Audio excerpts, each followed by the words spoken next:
तुक्का लगाओगे तो सस्पेंड कर दिए जाओगे। पत्र बांटने का भी हमारा ही था। कल होली के रंगारंग कार्यक्रम में एक ऐसा वीडियोस रिलीज हुआ है जिसको लेकर के काफ़ी बिहार में सियासी तेज हो चुकी है। कोई सोच भी नहीं सकता है कि अभी भी जंगल राज चल रहा है, अभी भी नियम और कानून की धज्जियां उड़ा के रख दिया जा रहा है। वो कोई और नहीं, आरजेडी के विधायक तेज प्रताप, लालू के बड़े सन पुत्र कह सकते हैं। उन्होंने अपने सुरक्षा में आए हुए पुलिसकर्मियों से कहते हैं, हे दीपक आइए जरा ठुमका लगाइए, हम ठुमका तुम्हारा देखना चाहते हैं। यानी इस तरह से ठुमका लगाने के लिए पुलिस वाले से कहते हैं और ये भी साथ साथ कह देते हैं कि ठुमका नहीं लगाएंगे तो आपको सस्पेंड कर दिया जाएगा। अब बेचारे पुलिस वाले करे तो क्या करे, अब सामने विधायक, अब समझ में नहीं आ रहा है तो फिर वो गाना गाते हैं, होली गीत गाते हैं। ऐसी स्थितियां और परिस्थितियां रिप्रेजेंट करती है कि अभी भी जंगल राज है, अभी भी ऐसा कानून है जो पहले हुआ करता था। जिस तरह से तेज प्रताप को लगता है कि जिस तरह से मेरे पिता मुख्यमंत्री हुआ करते थे, माँ मुख्यमंत्री हुआ करते थे, तो हम उसी अंदाज में चलते थे और आज भी उसी तरह के अंदाज में वह इस तरह की बातें कर दिए हैं। और ये वीडियोस इतना ज़्यादा वायरल हो रहा है कि लोग सोच नहीं पा रहे कि ये कैसे। हालांकि बोला जाता है ये सब सारी चीज़ें चलता है और साथ में कहते हैं बुरा न मानो होली है, ये तो ठीक है, लेकिन आप किसको किस समय किस महफिल में क्या बोल देते हैं यह बहुत सोचने का विषय है। क्योंकि ऐसे तो उनकी कई सारी वीडियोस ऐसा उटपटांग ही रहता है जो ज़्यादा वायरल हो जाता है। कभी शिवलिंग को दूध वाला स्नान वाला वो भी वायरल हुआ था, कभी शंखनाद करते हुए चलते हैं वो वायरल हुआ था, और कल ही का एक और न्यूज है साथ साथ वो क्या करते हुए स्कूटी पे जाते हैं, पीछे उनके एक प्रत्याशी या कुछ और होते हैं साथ में बैठे होते हैं और भी बिना हेलमेट के और धीरे धीरे जाते हैं और स्कूटी से और मुख्यमंत्री आवास के पास जाते हुए और चिल्लाते हैं, नीतीश जी, चाचा जी, पलटू राम, होली मुबारक हो, होली मुबारक हो। इस तरह से बयानबाजी देना कहीं ना कहीं अच्छा नहीं है, क्योंकि आप अब छोटे मोटे इंसान नहीं हैं, बिहार के कुर्सी पर आबीज हो चुके हैं। एक अच्छे विधायक के तौर पे आपको देखा जाता है, आरजेडी के अच्छे प्रवक्ता भी रह चुके हैं और लोग आपको ट्रेंड करते हैं और कहीं ना कहीं आपके ही छोटे भाई तेजस्वी यादव उस कुर्सी के लिए संघर्ष भी कर रहे हैं जिसका सदियों से इंतजार है, जिसके लिए वो सारी ताम झाम लगा रहे हैं और उनके उस कुर्सी पे लगता है अब कहीं ना कहीं वो लाल संकट मंडराने लगा है। जिस तरह से आपने कह सकते हैं बयानबाजी किया है, जिस तरह से आपने बताया है और पुलिस वालों के सामने इस तरह का अभद्र व्यवहार किया है, यह कतई ठीक नहीं है। कई चीज़ें होती है तो आप सीक्रेटली करते तो कोई नहीं जानता है। आजकल हर जगह सीसीटीवी कैमरा, वीडियोस, मोबाइल के माध्यम से कहीं ना कहीं चीज़ें रिलीज़ हो जाती है जिससे इंसान की असली रवैया सामने देखने को मिलता है। अब उसको लेकर के जिस तरह से वीडियोस वायरल हुआ है तो क्या लगता है कि एनडीए के कार्यकर्ता आपको छोड़ देंगे?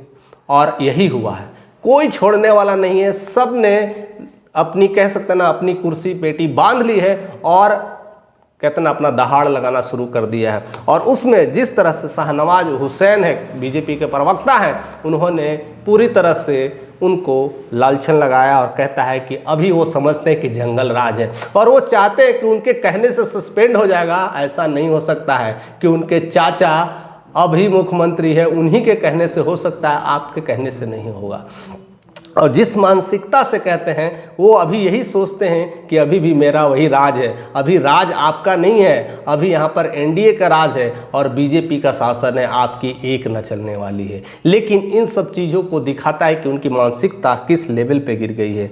और ख़ास करके डिप्टी सीएम ने भी इस बातों को खुलासा किया है कि राजद का ये तो बड़ा नाम तो रोशन कर ही रहे हैं और साथ साथ संविधान का मजाक भी उड़ा रहे हैं। यानी चेहरा बदल देने से इंसान नहीं बदलता है। ऐसे लेकर करके हर कोई कटाक्ष कर रहे हैं और कटाक्ष करने की श्रेणियां अब धीरे धीरे बढ़ चुकी है। उसमें चिराग पासवान का भी भूमिका अहम हो चुका है। कहते हैं, मैं शुरू से ही कह रहा था कि इनकी स्थिति और नियति समय के साथ खुलते जाएगी और वो चीज़ें अब धरातल पे दिखने को मिला है। जो सोच इन्होंने कहीं ना कहीं डेवलप किया था, जिस जंगल राज को डेवलप किया था, वो सोच अब वो खुद ही रिफ्लेक्ट कर दे रहे हैं। ऐसी स्थितियां और परिस्थितियां में वो दूसरों के ऊपर जो लालछन लगाते हैं उनके घर में ही छींटे छींटे पड़ रहे हैं। ऐसी स्थितियां और परिस्थितियां बन गई है। तो ऐसे लोग को हम तो पूरी तरह से सफाया करने वाले हैं और इस बार बिहार विधानसभा के इलेक्शंस में वो सब कुछ क्लियर हो जाएगा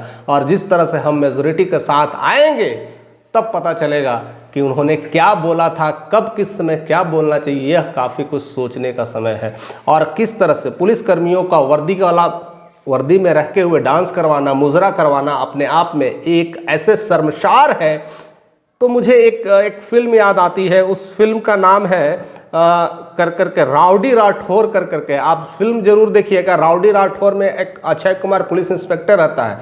उससे पहले जब वो पोस्टिंग जहाँ पर होता है वहाँ पर एक जंगल राज वाला बंदा चलता है, जिसका तो विधायक कह सकते हैं, उनका रुतबा चलता है। वो पुलिसकर्मियों को ऐसे ही अपने घर में ठुमके लगवाता था, नचवाता था और इस तरह के भदी मजाक किया करता था।